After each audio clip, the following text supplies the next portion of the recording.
उत्तर प्रदेश की रायबरेली सीट पर घमासान मच सकता है इस बार लोकसभा चुनाव 2024 में, क्योंकि सोनिया गांधी की जगह प्रियंका गांधी को उतारे जाने की चर्चा है। तो वहीं बीजेपी इस बार अपना कैंडिडेट चेंज करेगी और किसी महिला नेता को जिम्मेदारी दे सकती है। तस्वीरें आप देख रहे हैं तो इनके बारे में आपको जानकारी देते हैं।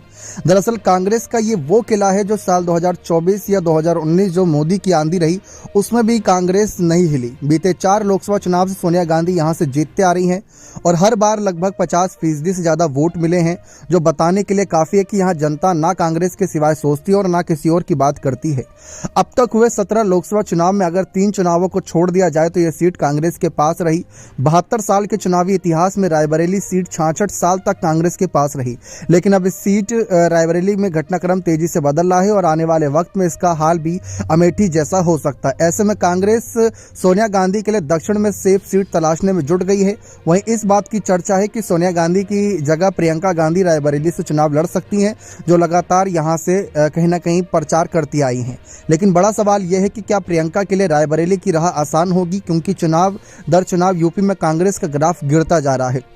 साल 1999 के लोकसभा चुनाव में कांग्रेस ने यूपी में 10 सीटें जीती, जो साल 2004 में घटकर 9 सीट पर आ गई। साल 2009 में कर्ज माफी मनरेगा के दम पर कांग्रेस ने यूपी में बड़ा कमबैक किया और यूपी की 21 लोकसभा सीटें जीती। इसके बाद कांग्रेस का जो डाउनफॉल शुरू हुआ नंबर बताने के लिए काफ़ी है। साल 2014 में कांग्रेस ने यूपी में अमेठी और रायबरेली की 2 सीट जीती, लेकिन साल 2019 में एकमात्र सीट रायबरेली ही हाथ आई थी।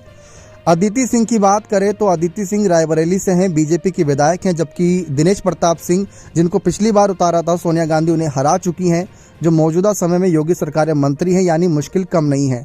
वहीं एक धड़ा ऐसा है जो मानता है कि कांग्रेस रायबरेली समाजवादी पार्टी की मेहरबानी से जीतती रही। सपा ने कभी यहां उम्मीदवारी नहीं दी, इसलिए अगर उतारा होता उम्मीदवार तो कमजोर है जिसकी चर्चा इतनी नहीं होती, यानी कि सपा वहां पर गेम बिगाड़ सकती थी कांग्रेस का। देखा जाए तो दूसरी तरफ बीजेपी के पास कांग्रेस मुक्त यूपी बनाने का सुनहरा मौका है। जिस तरह 2019 में बीजेपी ने अमेठी जीता, उसी तरह बीजेपी कांग्रेस के इस आखिरी किले को भी ढा देना चाहती है, जिसके लिए बीजेपी रायबरेली में अपनी विधायक अदिति सिंह को मैदान में उतार सकती है, जो न सिर्फ रायबरेली में काफी लोकप्रिय है बल्कि महिला कार्ड भी उनके नाम पर आसानी से चल सकता है।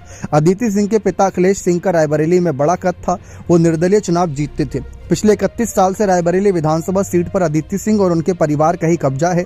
ऐसे में कांग्रेस को रायबरेली बचाना है तो यूपी में कुछ बड़ा करना होगा, क्योंकि यूपी में 80 लोकसभा सीटें हैं। जानकार इसे दिल्ली में सरकार बनाने का सबसे बड़ा रास्ता मानते हैं।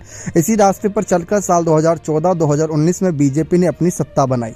अदिति सिंह के उतरने से काफी कुछ माहौल बन सकता है, क्योंकि बड़ी चेहरा मानी जाती हैं और यहाँ पर कह सकते हैं कि उनके जो पिछले कुछ हालात रहे थे उनको भी ध्यान में रखा जाए तो कांग्रेस के खिलाफ उतरना उनके लिए एक बड़ी कहीं ना कहीं चाल हो सकती है बीजेपी वालों के लिए।